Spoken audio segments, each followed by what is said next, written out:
नमस्कार दोस्तों, मैं आपकी ट्रेनर नज़मा राम स्वागत करती हूं आप सभी का हमारे बेसिक इंग्लिश ग्रामर सीरीज के एक न्यू सेशन में ओनली ऑन 360 डिग्री रीज्ञान where we follow the best possible methods to understand grammatical concepts.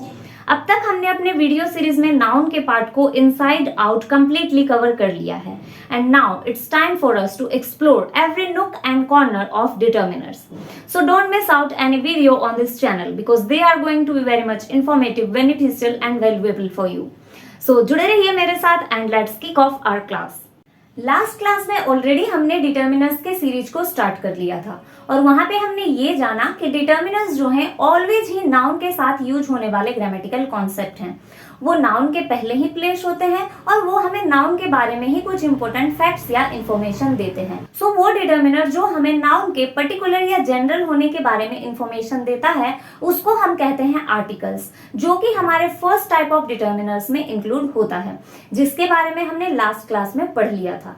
सो इन अ वे देखा जाए तो आज हमें सेकेंड टाइप ऑफ डिटर्मिनर्स पढ़ना चाहिए, but second type of determiners को या फिर further rest type of determiners को अच्छे से समझने के लिए हमें डिटर्मिनर्स के एक इंपॉर्टेंट एस्पेक्ट को समझना बहुत ज्यादा जरूरी है।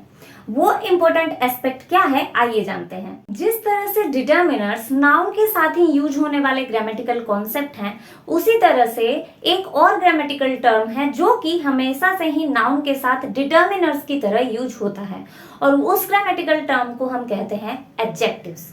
एंड या इट्स एडजेक्टिव्स जो कि हमारे 8 पार्ट्स ऑफ स्पीच में इंक्लूडेड है, जिसके बारे में आगे हम डिटेल में पढ़ेंगे।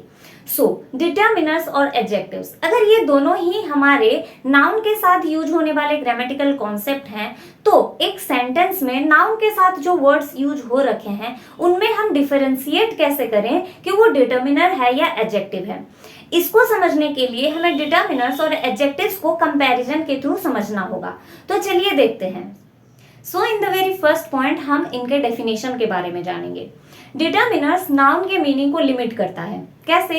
ये हमें ये बताता है एक नाउन पर्टिकुलर है या जनरल है, सिंगुलर है या प्लूरल है, नियर है या फार है, पजेसिव है या इंट्रोगेटिव है। बट एडजेक्टिव्स जो है वो नाउन को क्वालिफाई करता है। दैट मीन्स कि ये हमें नाउन के क्वालिटी या क्वांटिटी के बारे में बताता है। सेकेंड पॉइंट में हम ये जानेंगे कि इनका पोजीशन क्या है विद अ नाउन। डिटर्मिनर्स जो हैं ऑलवेज ही नाउन के पहले प्लेस होते हैं, बट एडजेक्टिव्स नाउन के पहले एज वेल एज नाउन के बाद में भी प्लेस हो सकते हैं। सो इस पॉइंट को अगर क्लियरली ऑब्जर्व करें तो हम क्या समझते हैं कि डिटर्मिनर का जो क्वालिटी है वो एडजेक्टिव में है to be placed before the noun, but adjective का जो क्वालिटी है वो डिटर्मिनर में नहीं है to be placing before and after the noun. So हम कह सकते हैं कि determiners can be called as adjectives because they both have the quality to be placed before the noun. But adjectives को हम डिटर्मिनर्स नहीं कह सकते। क्यों? क्योंकि डिटर्मिनर में एडजेक्टिव का बाद में यूज होने वाला क्वालिटी नहीं है। सो इन दिस पॉइंट एक कंक्लूजन हमारा ये निकलता है कि determiners can be called as adjective.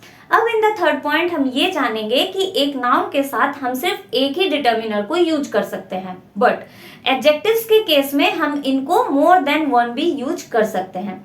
कैसे? इसके बारे में आगे हम एग्जांपल्स में देखेंगे, पहले हम पॉइंट्स को जान लेते हैं। फोर्थ पॉइंट हमारा ये कहता है कि डिटर्मिनर्स जो हैं वो कुछ लिमिटेड वर्ड्स हैं। जैसे कि हमने जाना कि हमारे पास 7 टाइप्स ऑफ डिटर्मिनर्स होते हैं और उन 7 टाइप्स ऑफ डिटर्मिनर्स में फिर कुछ वर्ड्स हमारे इंक्लूडेड हैं। तो डिटर्मिनर्स के वर्ड जो हैं वो लिमिटेड हैं, बट एडजेक्टिव्स हमारे अनलिमिटेड वर्ड्स हैं, इन्यूमरेबल वर्ड्स हैं।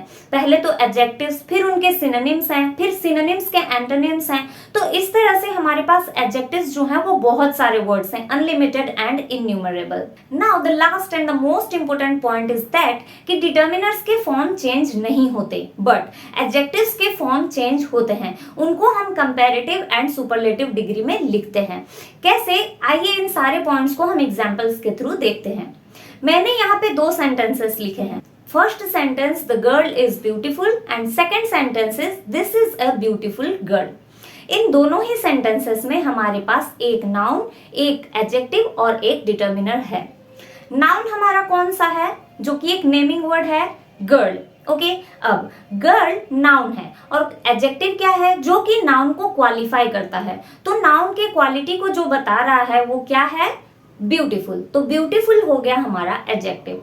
अब डिटर्मिनर कौन है? जो हमें नाउन के मीनिंग को लिमिट करता है और नाउन के पहले यूज होता है। सो पहले सेंटेंस में गर्ल के पहले यूज हुआ है द। सेकेंड सेंटेंस में गर्ल के पहले यूज हुआ है ब्यूटीफुल, जो कि एक एडजेक्टिव है, और ब्यूटीफुल के पहले लिखा हुआ है ए, जो कि एक आर्टिकल है, और वो आर्टिकल एक डिटर्मिनर है।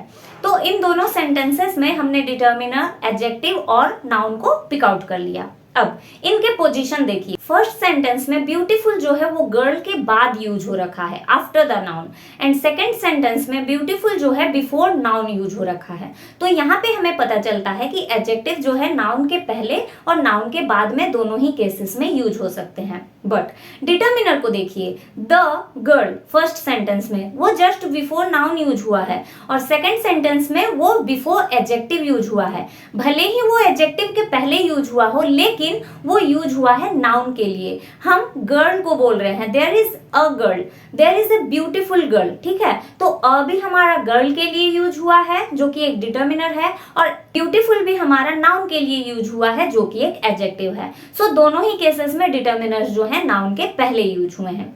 अब ये पॉइंट क्लियर हो गया। अब नेक्स्ट पॉइंट हम ये जानेंगे कि एक नाउन के साथ हम बहुत सारे एडजेक्टिव्स यूज कर सकते हैं। जैसे कि मैं बोल सकती हूँ the girl is beautiful, smart, educated, talented, कितने ही मैं एडजेक्टिव्स लिख सकती हूँ।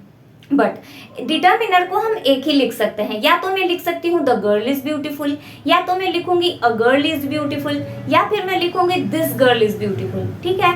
इसके साथ में अ, दी, दिस, दैट, इन सारे वर्ड्स का यूज नहीं कर सकती। नेक्स्ट पॉइंट क्लियर हो गया।